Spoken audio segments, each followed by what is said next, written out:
Hi guys, welcome to my channel. This video is a recap and analysis of episode 1 of Heeramandi on Netflix. I'm going to do a recap and analysis for all 8 episodes of the series, so don't forget to subscribe if that's something you're interested in. Also, my analysis is going to be based on books and academic articles on Tawaif history in India in general. Tawaifs and their rich culture seem to be a forgotten part of South Asian history, so I'm really excited that this series gives us an opportunity to talk about them and talk about the fascinating stories of real life Tawaifs. So the first episode is titled Mallika Jaan, the Queen of Heermandi. So let's get into it.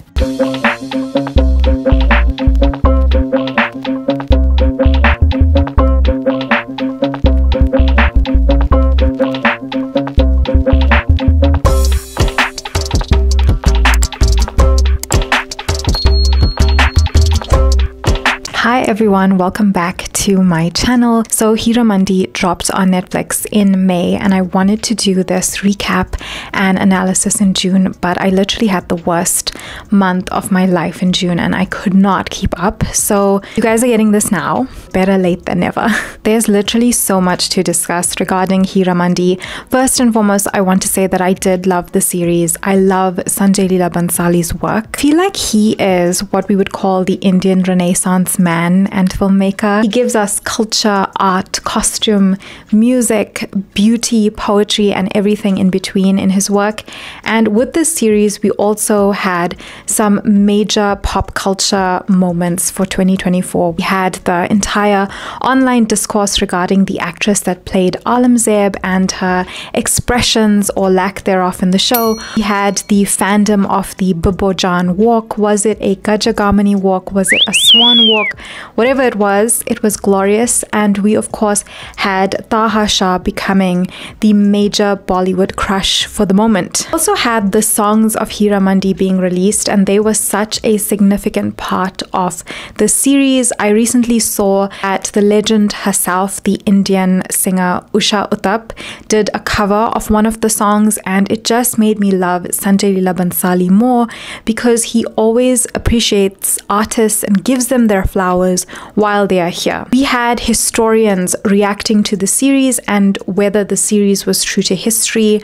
I will get into some of that in my own takeaways on Tawaif history, but I have to mention that I especially love this updated discourse around the topic of Tawaifs and representation of Tawaifs in Bollywood films that Heeramandi brought to us. In some ways, it really built on and advanced the topic of the Bollywood Tawaif, especially with Bibboojaan's character and her being a freedom fighter. Heeramandi gave us a really new perspective on the Tawaif with Bibbojaan and I really appreciated that. Definitely gave us a lot to talk about in 2024.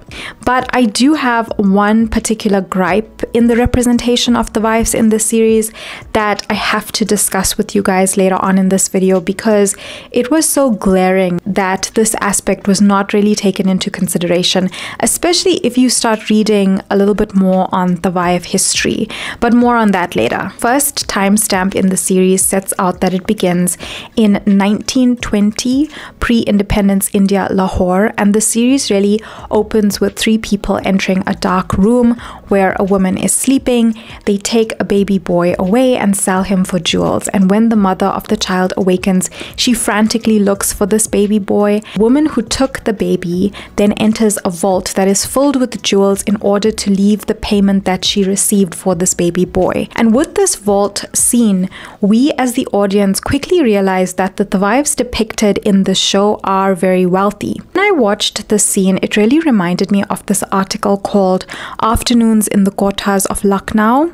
In this article, the writer and researcher set out details in relation to the valuables looted by the British at some point in history from the Tawaifs of Lucknow specifically. Listed as dancing and singing girls, it was astounding to discover that they were in the highest tax bracket with the largest individual incomes of any in the city. On yet another list, some 20 pages long and simply titled Loot, were recorded the spoils of war seized from one set of female apartments by the British. It is a remarkable list and eloquently evocative of a very privileged existence. Gold and silver ornaments studded with precious stones, embroidered cashmere wool and brocade shawls, bejeweled caps, silver, gold, jade, and amber-handled fly whisks, silver cutlery, jade goblets, plates, spittoons, and hookahs, and silver utensils for serving and storing food and drink, and valuable furnishings. The value of this extraordinary plunder was conservatively estimated at nearly 4 crore rupees, 4 million pounds sterling in 1857. We then see that the young mother of the baby named Mallika is furious when she discovers that the woman Rehana has sold her baby boy. There is this very alarming exchange between them, and it's clear that Rehana is in fact the madam of the quarter, and she shouts at Mallika saying what would she have wanted for this baby boy, him to grow up to become a pimp or an addict. While different Tawaif communities and clans have different customs, that's very important to remember, there are some aspects of Tawaif culture and history that remain applicable to them all.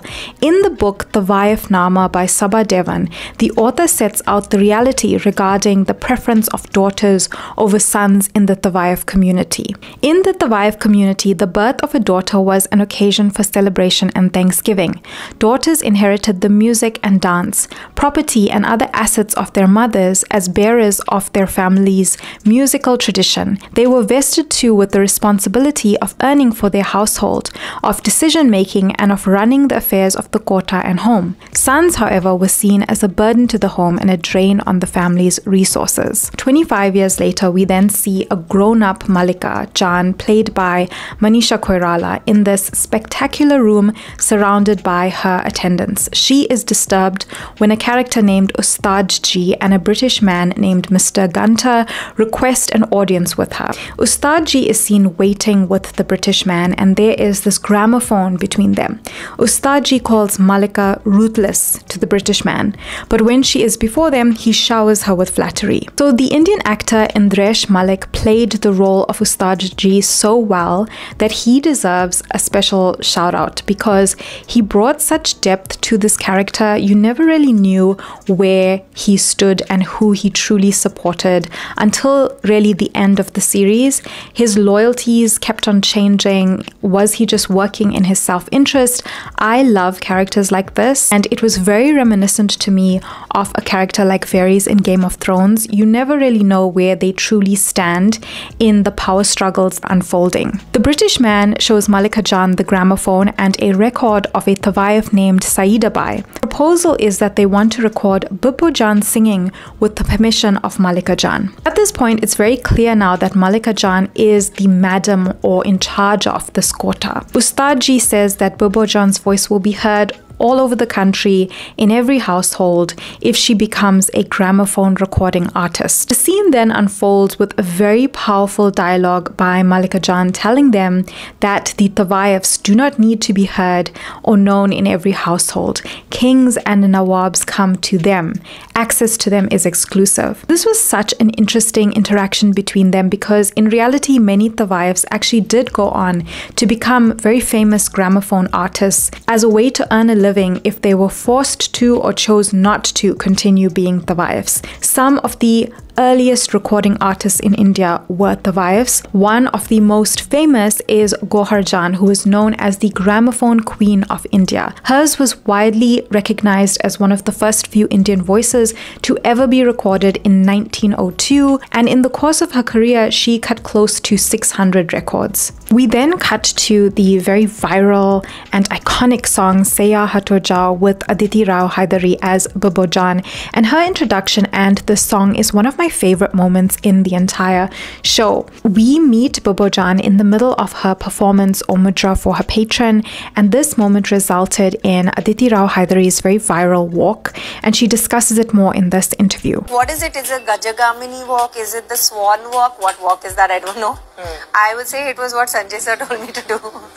And Sanjay sir went to Delhi to Rimple and Harpreet's go down, found this brocade, which is a very, very old and very beautiful brocade.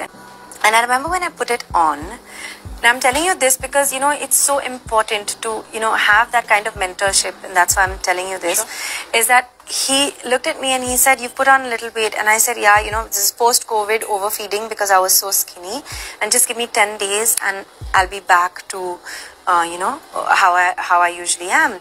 And he said, no, this is beautiful. And he said, don't think twice about it. I'm telling you, it's beautiful. And I said, okay. So I say he's an incredible teacher because it was my journey as well, you know, to be like, no, this is how I am just now and it's fine. Sanjay sir is happy and this is how he thinks that I should look and that's fine. Sanjay sir and the entire team, and when we shot it also, they just made me feel so like good.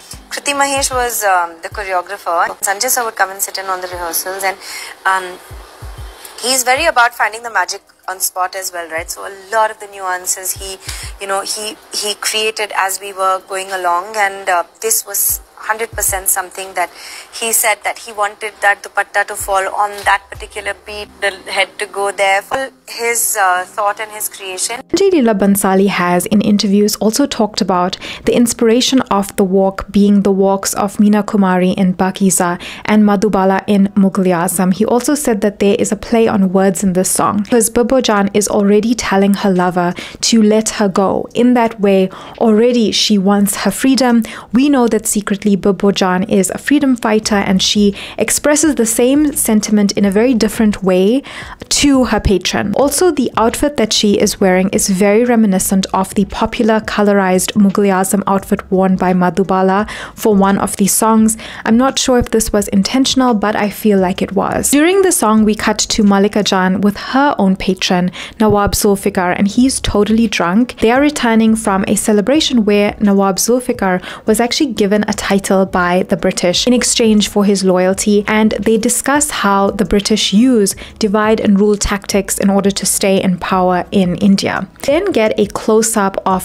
Bibbojaan's patron played by Fardeen Khan. His name is Wali Muhammad. We see him throughout her performance leave bags of what we assume to be jewels in appreciation of her performance. Generally, the fortunes of a Tawaif rested on finding, on the basis of her talent, beauty and luck, a wealthy and generous patron who maintains her and her family by providing them with material security. The chosen patron of the Tawaif therefore affected the entire Kota, not just the Tawaif alone. There is this very intimate moment between Wali and Bibbojaan during her performance when he removes her nose ring or nath, and I'm not sure if this was done on purpose, but there could be a deeper meaning and significance to this. The fact that he removed her gold nose ring first in the song and not a bangle or a dupatta or something else. Set out in the book Tawaif Nama by Sabah Devan, a part of the history for some Tawaif communities includes a ceremony referred to as the Nat Utrana, or the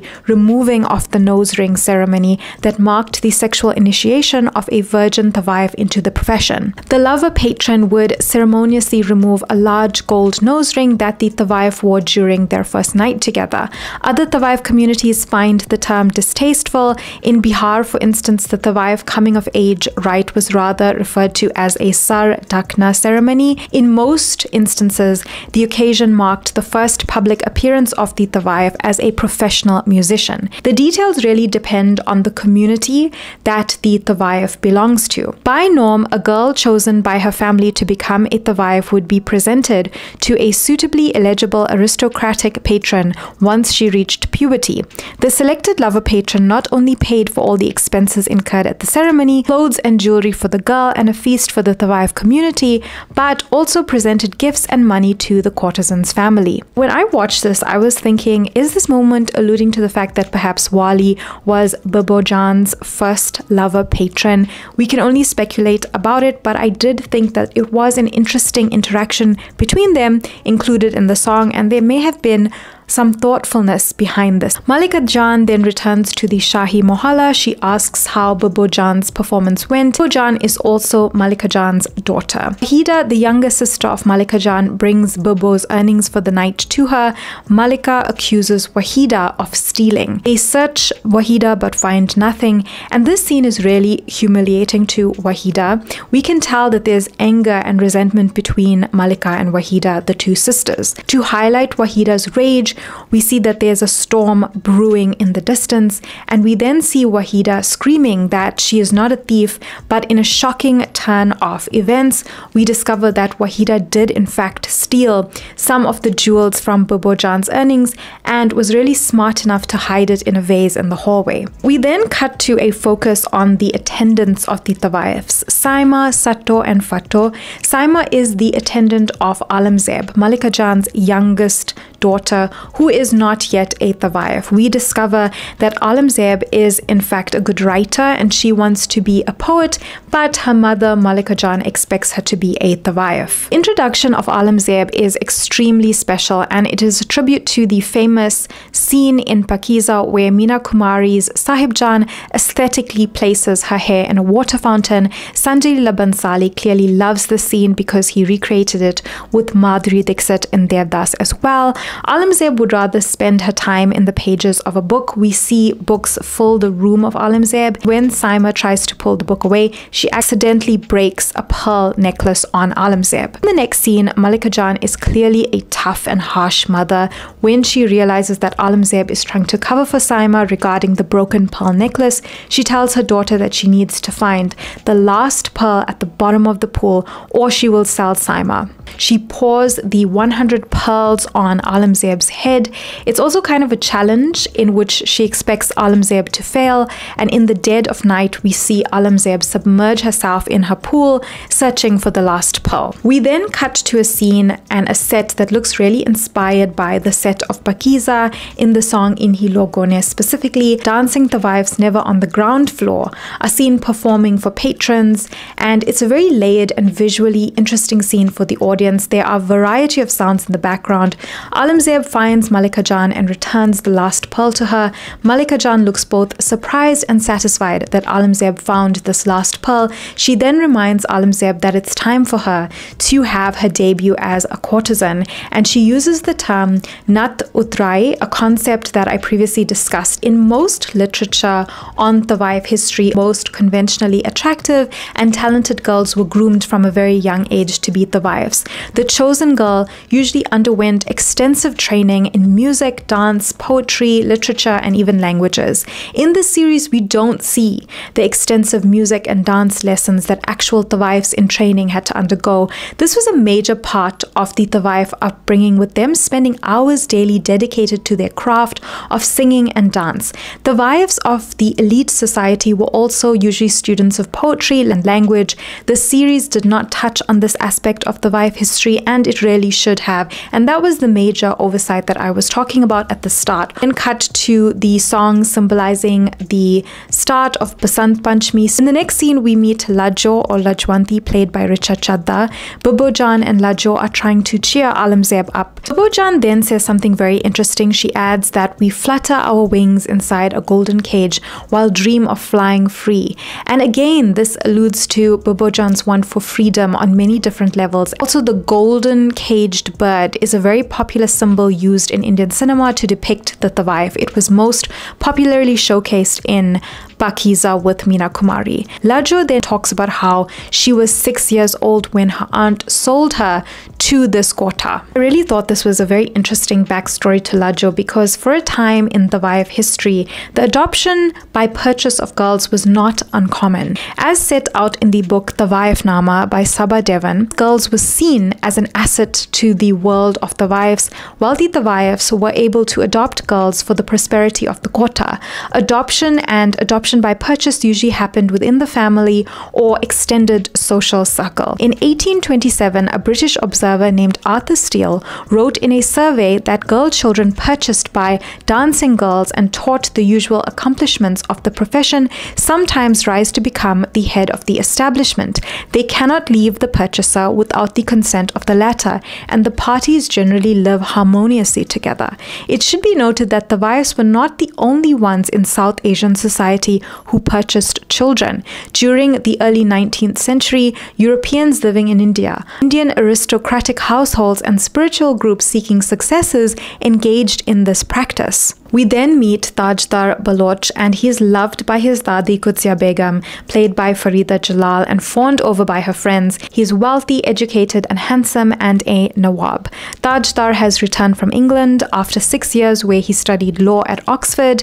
His Dadi tells him that he needs to go to Heeramandi like the other Nawabs, as it is a custom. This line is actually based in reality. In the article Afternoons in the Quarters of Lucknow, writer elaborated on such customs. It was not uncommon for the young sons of the nobility to be sent to the best-known salons for instruction in etiquette, the art of conversation, appreciation of Urdu poetry, and even the finer points of lovemaking. They, the wives, were the recognized preservers and performers of the high culture of the court, and actively shaped the developments in Hindustani music and Kathak dance styles. Style of entertainment was widely imitated in other Indian court cities. So we quickly find that Tajdar does not want to go to Heeramandi to learn about love. He rejects Heeramandi and what it represents. In this show, Tajdar represents the modern world colliding with the feudal world. Ustadji then speaks to Qudsiya Begum about Tajdar's possible presence at Aurangzeb's upcoming debut. She tells him to invite Mallika Jaan to her home for a poetry reading. The next scene, Mallika Jaan is intoxicated and she is dancing, and a British police officer called Alistair Cartwright has come to meet her, and Cartwright asks Mallika Jaan if one of her Nautch girls could perform at his upcoming party. This is the first time we hear the term Nautch girl in the series, and it's appropriate that it comes from a British officer. It was the British colonial government who reduced the Tawaif to a Nautch or dancing girl. Unable or unbothered to understand Tawaif hierarchy, the British grouped all female entertainers into one group, resulting in a smear campaign that never truly left the wives and their rich history. No matter how talented they were or how nuanced their history was, the reductive term of Nautch or dancing girl for the Tawaif by the British had real-life consequences that changed the trajectory of the Tawaif in South Asian society forever. Mallika basically rejects Cartwright's offer. Then cut to Ustadji in Cartwright's chamber. There's a very sensual and suggestive undertone to this interaction between the two of them, but more importantly, we realize that Cartwright wants information from Ustadji on Mallika Jaan. Then see Mallika Jaan going to the dawat at the Baloch household. She invites Aurangzeb to attend, but before realizing that it's a poetry reading, Alam refuses. Aurangzeb then sneaks onto her mother's carriage to the event to hear her favorite poet. This meeting between Tajdar and Aurangzeb has to be one of my favorite moments of fictional lovers meeting in a while. I loved what Tajdar was wearing. I love that he takes her book from her and places it on his chest. Also, I love that the embroidery detail on his sleeve is a heart, so it's like he carries his heart on his sleeve, and immediately this sets him up as the lover of the series. The costume designers for Heeramandi were the Indian designers Rumpel and Harpreet, and they described this look on their Instagram page as follows. Wears a handloom mulmul angraka. The paneled kurta features the traditional crossover design with the overlapping panels being held in place with embroidered tie cords. The motifs and embroidery are derived from an early 20th century muslin chicken curry bodice, possibly from the Lucknow province, and rendered resham and pearls. The use of chicken curry highlights the close association of the noble families of Lahore and Lucknow, as well as Lahore's importance as a major center of trade, arts and crafts, since it was part of the ancient Silk Route for centuries. The ensemble was layered with a vintage French paisley shawl, roughly 80 to 90 years old, from our personal archives, and a pair of handcrafted Manjaris. Tajdar then goes on to search for this mysterious girl that he has just met, and he is then called by his grandmother to meet Mallika Jaan, and they have a very tense encounter because he is very rude to Mallika Jaan, and the damage is actually done even though Tajdar apologizes to Mallika Jaan. We then pan into the scene where Mallika Jaan is returning, and Mallika Jaan's driver Iqbal sees Aurangzeb behind the carriage, and before Aurangzeb can escape quickly into the Kota, Mallika opens the door of the carriage and finds her there. And we realize that Mallika Jaan's driver Iqbal is very loyal to Mallika Jaan, and he's also aware of her character and that he will have to pay for what transpired tonight in some way. We come to realize that Saima and Iqbal are romantic romantic couple, and in their introduction as a romantic couple, they literally have a role in the hay, and I thought that was a really cute introduction to them. Next day, Aurangzeb's books are being taken out of her room to be thrown away and destroyed. This is her punishment for going to the poetry recital the night before without informing her mother. Knowing how much Aurangzeb loves her books, this was a very severe punishment. Moments later, we see Bibbojaan and her patron Wali in her private quarters playing cards. And the playing of cards is a very significant part in the Sanjay Leela Bhansali film universe because card playing is obviously an activity that is linked to luck and destiny. Cards are an important element in Devdas and in Gangubai during her short love story, and now in Heeramandi. In this scene, Bibbojaan actually perfectly displays the skill of a Tawaif. When Wali is about to leave, Bibbo runs towards him very dramatically and she embraces him as if she cannot bear the thought of him leaving her side.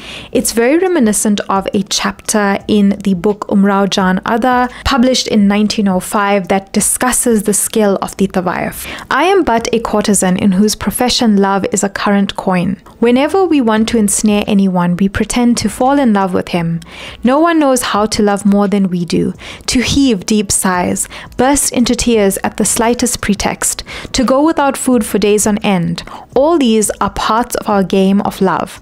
But I tell you truthfully, no man ever really loved me, nor did I love any man. So before he leaves, Wali shares his plans with Bibbo. He's meeting some British officers and a British officer named Henderson, and he shares that Henderson may issue a shoot-at-sight order today against a planned protest, and Wali says that he wants to advise against this shoot-at-sight order. Protests are ongoing, demanding that the British leave India. Alam and Bibbo are inside a carriage on their way to the bookstore. At the bookstore, Aurangzeb meets Tajdar for the second time, and she kind of mistakes him for the bookstore helper. Discover that Bibbo is actually a freedom fighter in these unfolding scenes. Taking the book from the bookstore owner, she leaves to inform their leader.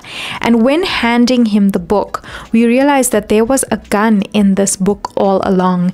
Bibbojaan hid this gun in the bookshop in case they ever needed it, and she's adamant that they should be armed should the protests turn deadly. Back at the bookstore, Tajdar is smitten with Aurangzeb, and still at this point he does not know who she is.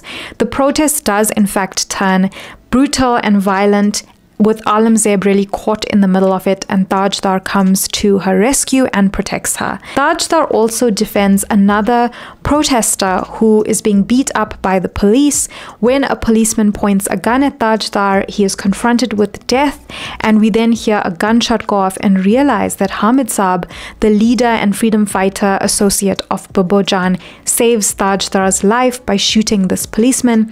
And then Tajdar goes back to look for Aurangzeb, but he just finds her handkerchief, and on that very dramatic note, the first episode ends. So I was pretty happy with the first episode. I was engrossed in the first episode. I felt like they introduced the characters really well. I was surprised that they included the freedom struggle aspect of the series so early in the series, and my only issue with the first episode is, like I said, there were no scenes that showed the Tawaifs in their classes with their musical gurus or doing any Kathak lessons. That is definitely what I felt this episode and this series overall lacked, because music and singing ghazals and thumris was so integral to the Tawaifs' existence. It was their craft, it was their skill. It wasn't really explored in this series. Manjari Chaturvedi, an Indian Kathak dancer and the founder of the Courtesan Project, spoke to the Quint recently, highlighting this misrepresentation of Tawaifs in Heeramandi. We'll put the link to that Quint interview with her